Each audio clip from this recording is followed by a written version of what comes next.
know the story of the underdog. They're all different, but really they're all the same. There's a man, a woman, or a team that has to face impossible odds. And somehow, through some combination of courage, skill, and a little bit of luck, they manage to overcome. Perhaps the most well-known underdog story in our history is the story of the biblical character David, who once squared off toe-to-toe with a giant. I thought that I knew this story until I heard the story retold from a different viewpoint by author Malcolm Gladwell in his book, aptly titled David and Goliath. I think that after you look at this story from a new lens, you'll be persuaded, like I was, that giants are not always what they seem. The story begins in a valley in ancient Israel. The invading Philistine army was squared off with the young kingdom of Israel, and they were locked in a military standstill. As was customary in this time, when two armies were evenly matched, each army would send forth a champion to do battle on behalf of the entire army. The Philistine champion was named Goliath.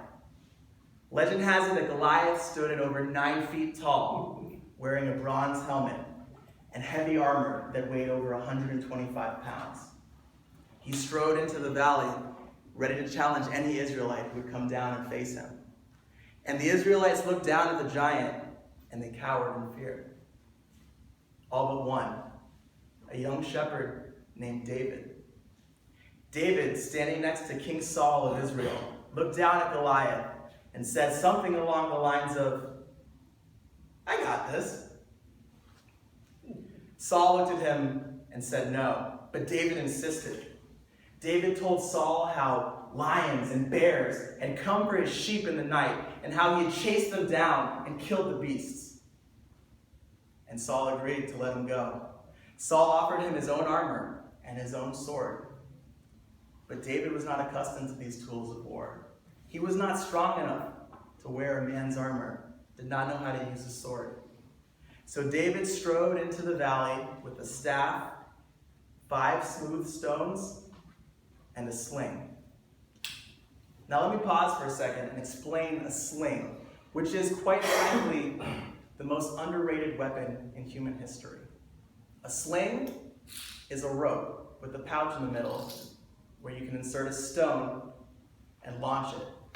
You swing it, and the stone builds up force, and it's eventually released.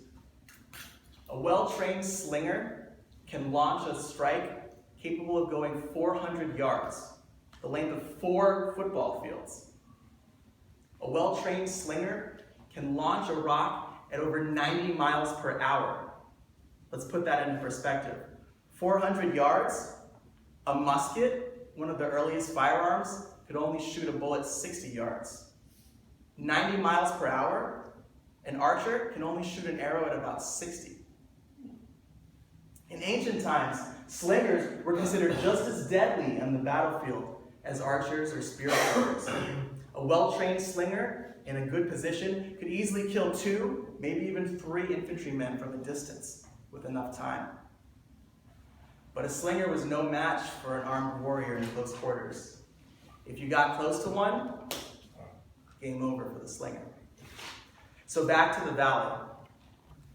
As David strode into the valley, Goliath looked up to him and he laughed. He began to walk slowly up the hill towards David, mocking him, ready to stab him and return back to his army. But David had no intention of letting Goliath get close to him because he knew a slinger could not fight up close. So David took his sling, he cocked it back, and he launched a shot, striking Goliath in the forehead, crushing his skull and killing him instantly. Goliath fell face first into the valley, and David ran up upon him, drew his own sword, and cut off his head. The Philistine army, seeing this, retreated in terror.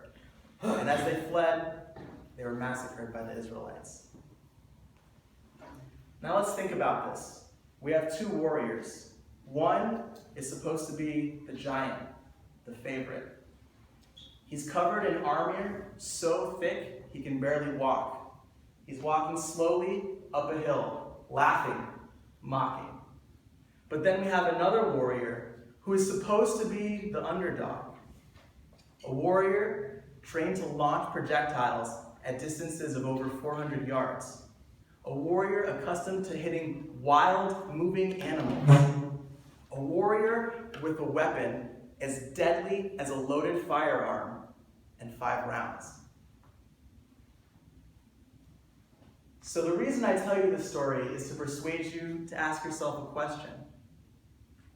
Who is the real giant? And who is the real underdog? In modern times, our giants aren't 9 feet tall. But modern giants have 9-figure bank accounts. Modern giants go to Ivy League schools. Modern giants work at the biggest companies. They have the biggest connections. They talk the biggest talk. But these same things that make them giants, their connections, their equipment, their wealth, and their arrogance, are the same traits that make them vulnerable to shepherds like us. Mr. Toastmaster.